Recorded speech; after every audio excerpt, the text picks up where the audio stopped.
Good morning बच्चों आज का टॉपिक है गद्य खंड। तो गद्य खंड में आज हम 3rd चैप्टर पढ़ेंगे। गुरु नानक देव, इनके रचयिता हैं हजारी प्रसाद द्विवेदी। तो सबसे पहले हम हजारी प्रसाद द्विवेदी का जीवन परिचय पढ़ेंगे।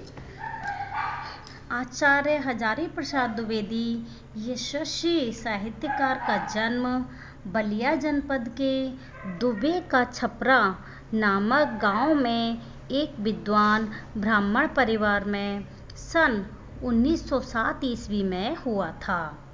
इनके पिता पंडित अनमोल द्विवेदी ज्योतिष और संस्कृत के प्रकांड विद्वान थे। द्विवेदी जी ने इंटर तक की शिक्षा प्राप्त करके ज्योतिष शास्त्र में आचार्य की परीक्षा प्रथम श्रेणी में उत्तीर्ण की। सन 1940 से 1950 तक की ईस्वी में वे शांति निकेतन में हिंदी विभाग के निदेशक के रूप में रहे। यहीं इनकी साहित्यिक प्रतिभा विकसित हुई। द्विवेदी जी को सन 1949 ईस्वी में लखनऊ विश्वविद्यालय ने डीलिट की उपाधि से विभूषित किया। इन्होंने काशी विश्वविद्यालय तथा चंडीगढ़ विश्वविद्यालय में हिंदी के अध्यक्ष पद पर कार्य किया। इन्हें सन 1957 ईस्वी में भारत सरकार ने पद्म भूषण की उपाधि से विभूषित किया। सन 1958 ईस्वी में द्विवेदी जी की राष्ट्रीय ग्रंथ न्यास के सदस्य बने।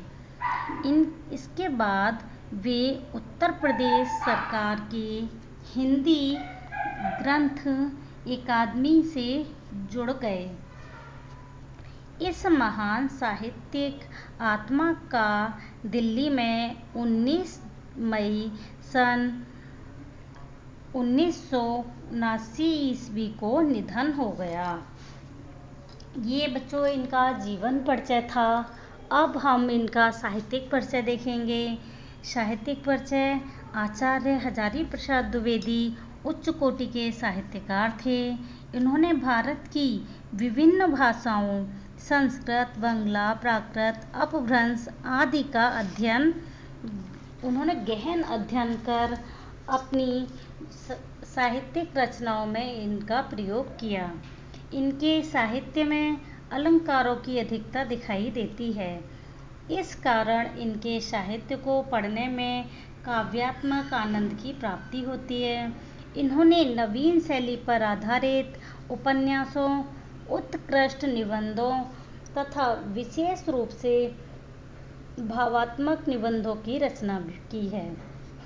द्विवेदी जी उच्च कोटि के शोधकर्ता, निबंधकार, उपन्यासकार और आलोचक थे।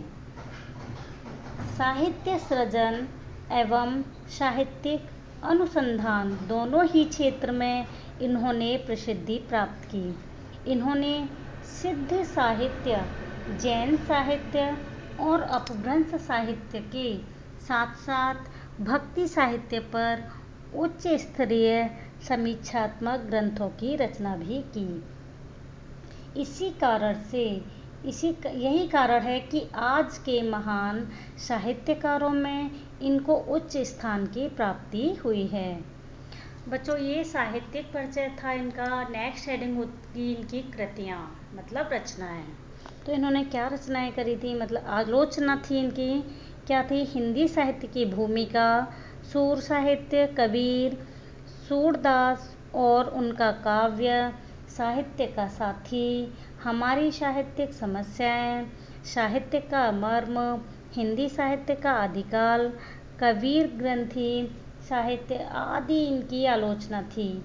निबंध संग्रह में इन्होंने लिखा था विचार और वितर्क, कल्पना, अशोक के फूल, विचार प्रवाह, कुटेज, कल्पनात्मक आदि। और शोध साहित्य में इन्होंने नाथ संप्रदाय और चारुचंद्र लेख, बाण भट्ट की आत्मकथा, ये इनका उपन्यास था। इन्होंने बहुत सी रचनाएं करी थी। अब हम इनकी भाषा देखेंगे। हजारी प्रसाद द्विवेदी जी की भाषा कैसी थी। द्विवेदी जी ने अपने साहित्य में संस्कृतनिष्ठ, साहित्यिक तथा सरल भाषा का प्रयोग किया। इनकी भाषा में संस्कृत तथा पूर्ण वैभव, लोक जीवन की समूची सरसता और स्वाभाविकता दिखाई देती है। द्विवेदी जी ने अपनी रचनाओं में संस्कृत भाषा के प्रचलित शब्दों का भी प्रयोग किया है और इन्होंने जगह जगह उर्दू, फारसी, अंग्रेजी भाषा के शब्दों का भी प्रयोग किया है।